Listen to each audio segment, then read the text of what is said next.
The Form Builder is a great way to have customers contact you, collect customer leads, make digital contracts, and receive payments. In this video, we'll walk you through how to use the Form Builder, how to modify the design, set up a payment option, and making it visible on your website. So let's create a new form. To start, we have a few basic contact forms. Others have more complexity, like online contracts. Lead captures, like a newsletter sign-up, take payments, and some with pre-built designs. Let's start with something simple.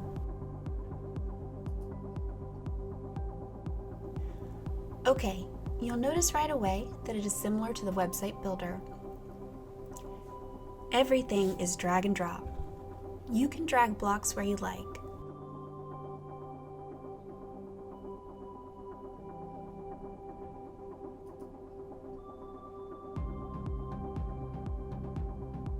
Most allow 2 columns, unless the block already contains 2 fields. You can change the name of the form here. We'll just call it Contact for now. To the right, you'll see all the block types available for forms. You have a title block, a text editor block to write information on the form, a short message field block, a paragraph message field block, radio select block, perfect for giving multiple choices but only requiring one chosen answer. Drop-down menu block, checkbox selection block, great for multiple choices and allowing multiple selections. A date block, a time block, an email block, a phone block, an address block, a line break block, and a text block. In the context menu below the standard blocks, you'll have full name block, email block, phone block, billing address block, shipping address block, work phone block, birthday block, company name block, Facebook block, Twitter block, family and friends block. This is a great way to see if the customer may have been referred by somebody you know. In the miscellaneous menu, you have digital signature block. Your customers can sign any form or contract you create. Video embed block. You may send a form with information explaining a service to a customer, and the video may convey that message for you. You can embed a video from your YouTube or Vimeo easily. File upload block. Allow your customers the ability to upload files. Payment block, to take payments. And a rating block, perfect for surveys. Now that you know all the options you have, you can select the block you like. I'll select the payment block so you know how to set up a payment form. You can click or drag the block where you like. You can see we haven't set up a merchant in the e-commerce section yet. To set one up quickly, click on the Edit tab in the top right of the block you want to modify. Select Advanced. In this section, you'll see the pricing information about the merchant, taxes, shipping, and digital download if you're selling a digital item. The link description for the download and how many days and chances for the customer to download. We need to set up the merchant, so click that. Click New Merchant. You'll see a drop-down menu for the different types of merchants available for you to select. Select your preferred merchant. Once you've selected it, you'll be able to connect to that merchant with your merchant details. You can put the name of the merchant type or who it is going to in the payment name. Then put in your merchant credentials. I selected PayPal, so I put the email I have for my PayPal account. You can add extra instructions, a thank you message, and select what this merchant will be used for, such as your store, forms, point of sale app, and invoicing. Once you're happy, click Add Merchant at the bottom. Okay, when you return to your payment block, it will be set up to receive payments properly.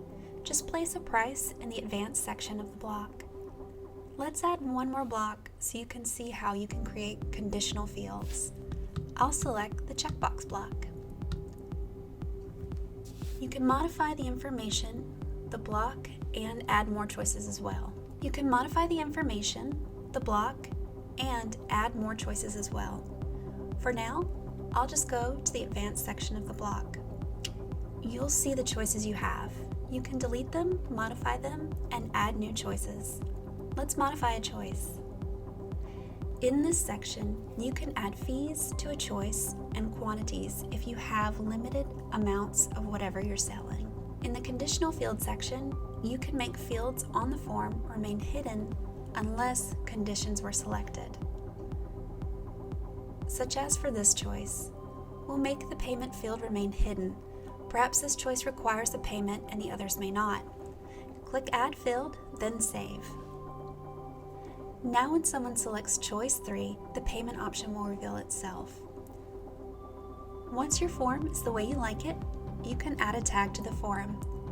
This is a great way to place your customers who fill out the form into categories. Then you can use your CRM in the Contact tab to be able to see what type of customer they are.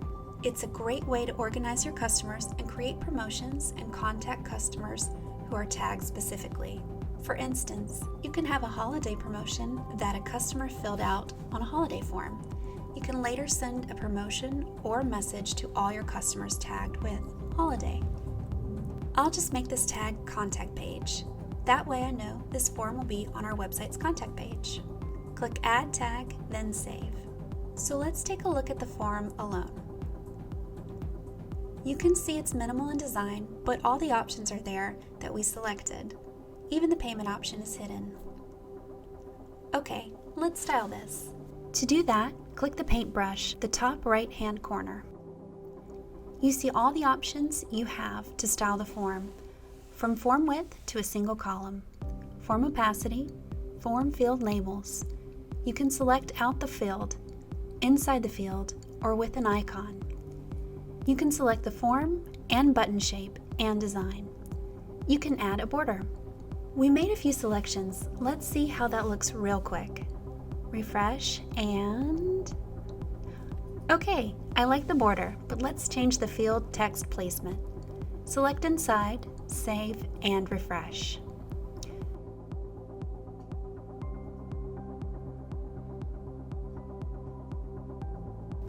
Okay, very cool. Now let's put a custom background image. You can pick no background, upload your own background, or pick from our library. I'll just select from our library. Click Save and refresh. Wow, it already looks completely different. I would do a few tweaks, but for now, let's go back to the Form Builder section. In the top right-hand section, next to the paintbrush, if you click on the gear, you can see some other options. In Settings, you can create a thank you message, an email notification where you wish to be contacted when someone fills out the form, a custom confirmation page URL if you want them to go somewhere after they submit, a submission limit, and an expiration date if the form is for a limited time. You can add a custom header image or logo.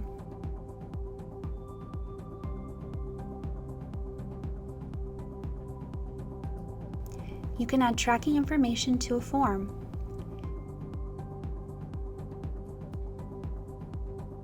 You can disable your form encryption if there is ever reason for you to, but this is not recommended. Next to the gear, you have the Share button.